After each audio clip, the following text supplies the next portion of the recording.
Hey there, Rebecca Zung here, and I am back with 8 phrases that scream narcissism this time. I know that you are probably dealing with somebody who might feel like they're a narcissist. Maybe they're just a jackass. I don't know. By the end of this video, I'm going to give you 8 types of phrases that scream narcissism. So you're going to be going, I don't know, but by the end of this video, you're going to know, they're definitely a narcissist. All right. So let's dive in.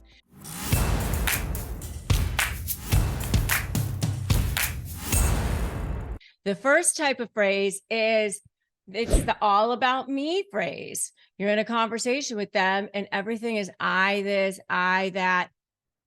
You know, you're just, everything has to like swing back to them. Even if you're telling them a story, it's, I had that too. I had that too. I remember when I was like that, you can't even ever get to a conversation about you, even if they asked you about you, somehow it always swings back to them. And, I know it seems kind of obvious, but you really do feel like, wait a minute, this is so one-sided. I realize now that they never even ask about me, or if they do ask about me, it just they never really get to me. And, as an empath, you end up kind of in the relationship feeling like I'm going to help them. I'm going to take care of them. Maybe I don't need that much for me. I'm good with, being the one who takes care of and pours love into, or even if it's a work situation or a family situation, you end up pouring so much into a person and feeling like I'm good with that. That actually fills my cup. It fills my cup to take care of other people, right? But you end up after a while thinking, gosh, I would like to have some feeling of it being a little bit two-sided. And then you start to feel, oh, maybe I feel guilty if I feel like that, I mean, but don't feel guilty if you want to have some amount of a two-sided relationship every once in a while. Don't allow yourself that feeling of guilt. It should be two-sided. It should be a give and take relationship. That's what relationships are about. When it's all one-sided, if it's all always about the other person, that's one of the hallmarks of narcissism. And I know this because, I've seen this so often in, my practice. When I practiced law as a divorce attorney, I practiced at a very, very high level as a divorce attorney for many, many years. And I've also helped many thousands of people through my Slay programs now. And I wrote a book, Slay the Bully, How to Negotiate with a Narcissist and Win, which ended up becoming a USA Today bestseller and a #1 bestseller on Amazon. And so I've seen this, in many, many arenas. And it's really, really crucial for all of you who are out there thinking, is this person a narcissist? For you to understand and see these red flags that scream narcissism. And if you haven't subscribed to this channel, make sure you do that now, so you never miss out on the empowering content that we offer here. The next thing is the victim phrase, And many narcissists, they're either like the hero that swoops in when somebody is in these situations, and they become that hero and then back off, and it's like, where did they go? Or they're the victim. They're always the victim. And oh, why does this always happen to me? And nobody understands what I'm going through. And they play this guilt card all the time. And that's a manipulation as well. It's a way to garner sympathy. It's a way to control the narrative. And they do this a lot of times so that public people will see this and play this sympathy card.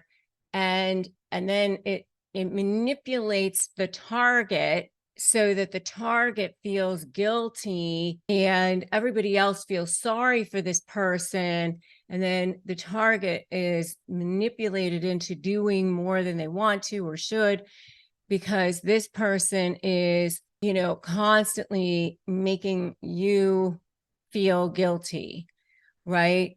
Even though you're like now overdoing more than you probably should. And this person has like learned helplessness or, constantly playing the victim card for themselves. I guess I'll be here alone again. I never get what I want. And, here I am.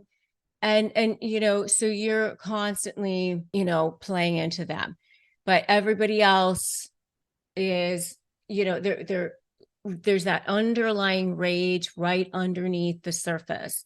Underlying rage, underlying competitiveness, underlying passive aggression right underneath the surface. So it's very much a covert narcissist trait, right? And by the way, if you're dealing with a narcissist, you should get the support and help that you need. Join my free private Facebook group, Narcissist Negotiators with Rebecca Zung. That will help you tremendously as well. And if you guys have seen any of these things, I would love to know.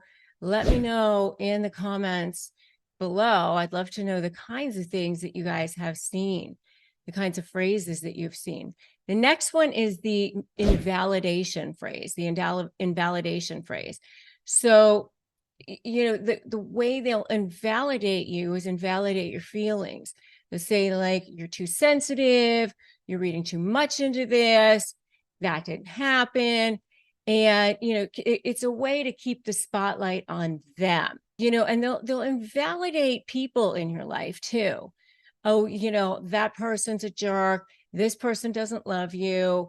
I don't know what you see in them. If it's, it's just friends of yours, basically, it's a way to keep you in their lair. It's a way to keep you, so that you are fully isolated and with them and with no one else around you. So, they don't want you to have any other support system other than them. And of course, they're not really a support system because they're not really for you. They're really only for them. So you have to make sure that you protect yourself emotionally and identify when you are being manipulated. Okay. The next one, number 4, is project and deflect phrases. This is when they are trying to avoid accountability. So this is, it's not my fault. I had no choice. That wasn't my responsibility. I would have done it, but that I was never supposed to do that. This is avoidance of responsibility. We never talked about that. You were supposed to do that first. There's, a variety of ways that they project and deflect, but basically when you're trying to get them to be held accountable for something that they were supposed to do, or maybe it's something they didn't do and, did do and weren't supposed to, or didn't do and they were supposed to, whatever it was, there's always some reason for it. I was under a lot of stress that week, what I was dealing with, all these things. Why are you bringing that up now? This is a terrible time to have this conversation. We can talk about this tomorrow. I'm too tired to have this conversation now. With all these people around, you're raising your voice. I can't have a conversation when you're raising your voice. You just interrupted me. There's all these things to project and deflect or bring it back on you. And it's just a constant thing, right? So, and by the way, if you are dealing with a narcissist, you definitely want to check out my free phrases for disarming narcissists. And you can get those at disarmthenarc.com, disarmthenarc.com. And I'll drop a link to these free phrases for disarming narcissists in the description below as well. And I would love to know which of the types of phrases that I've mentioned so far resonates with you the most so far too. Just drop a comment below. All right, the next one is the one-up type of phrase, the one-up, kind of the competitive one. And I've seen this so often, and even before I knew about narcissism, I've had friends like this. It's like, even the smallest of things, you're just trying to have a normal conversation, and no matter what it is, like you can just say, I had a cold or whatever, and this person had a worse cold than you that week, or whatever it is. Like, I sat in traffic and, oh, I had worse traffic. Like it's no matter what you say, it's there's this bigger, better, worse, more. I just like sort of shut down when those kinds of conversations happen. Yep, yours is worse. Yep, yours was, you get it. Because I can't have that with me. Like it's, have it, because it's so frustrating for me. And that's a classic sign of narcissism. The next one is the gaslighting phrase. Number 6 is the gaslighting phrase. This is just a complete where they're trying to make you think that you're crazy. So you're imagining things that never happened. It's, it's a very, very powerful tool to question your sense of reality. So we talked about that and you agreed. Don't you remember? It's you looking at a text message that very clearly looks like somebody is having an inappropriate relationship and you're reading too much into it. It's very clearly meant to have you question your sense of reality. You are not seeing what you're seeing. You are not hearing what you're hearing. You didn't experience what you experienced, or you did. And, all of whatever it is, it's because, again, it's a form of projection and deflection, or what I call lying and denying. It's so that they don't have to take responsibility for something, but it's meant to make you think that you're crazy. Okay, so understanding this is so essential for you to maintain your mental clarity. And what you can do is just start to step back. And I say, step 1, don't run. Step 2, make a U-turn. Step 3, break free. You just step back. You can start to see them as a toddler having a tantrum on the floor, and start to see them as, the person that they are, and take that boundary, take a step back and say, okay, wait a minute. I can see them for who they are.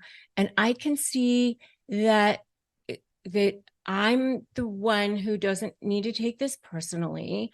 And I can see that they're upset, and I can breathe, and I can take a moment and go, all right, I deserve respect.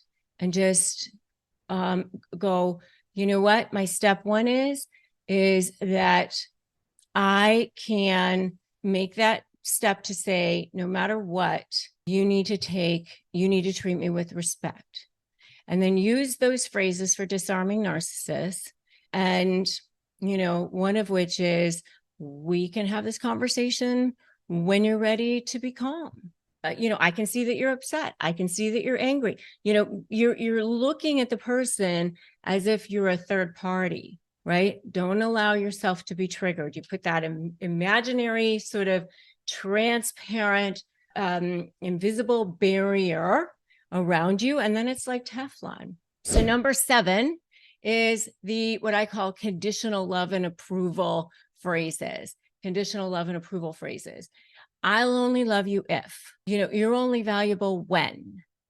And this is, a very much, it's very much an emotional type of manipulation. It's a clear sign of narcissistic tendencies. And a lot of times you see this from a parent to a child, and it's a lot of times it's not communicated that maybe specifically, but it's more like, if you are really, really good at football, then I'll love you. Or if you're really, really good at academics, then you're valuable. That sort of thing, when you see it from a parent to a child, or even from a spouse to a spouse, you're only really valuable to me if you're making money or something like that. I mean, that's kind of a conditional love and approval sort of a thing too. So again, healthy boundaries, healthy communication, give and take.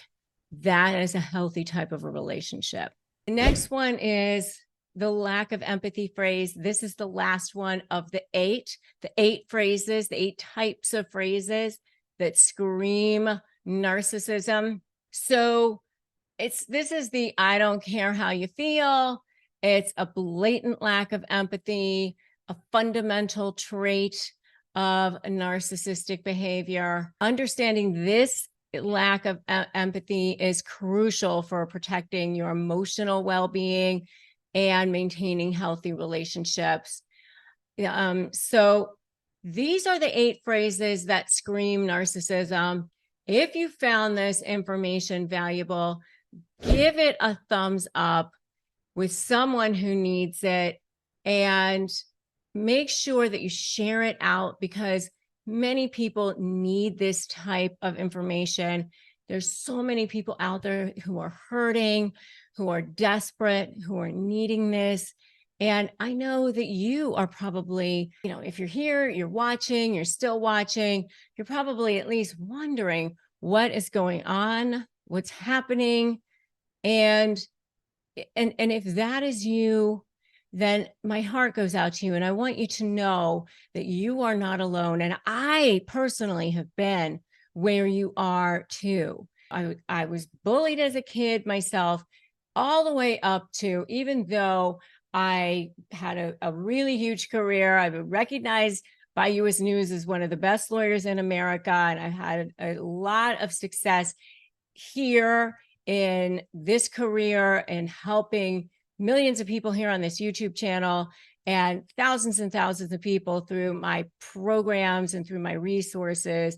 I have been exactly where you are. And that's why I'm on this mission to help people. And so I want you to know that you can do this. They only win if you give in. Right? So don't do that. Don't feel like you have to give in. Never give in. Never give up. You are worthy. You are worthy, and you are so in the right place right now. So make sure that, first of all, if you haven't subscribed, subscribe to this channel, because that'll help you start to become part of this community. This community that we are building. We're on a mission here to help people get their power back. All right. So the next video that I want you to watch is the top things to avoid when talking to a narcissist. And I want to know which of these 8 phrases resonated with you the most. Which ones have you heard the most? Which types of phrases have you heard the most? And I want to hear your thoughts. All right. So, and knowing these phrases, these types of phrases, just helps you recognize the red flags and use the tools that I've given you. All right. So I'm going to see you in the next video, the top things to avoid when talking to narcissists, talking to a narcissist. And I am so glad that you were here. I'm so glad that you stopped by, and I will see you in the next video.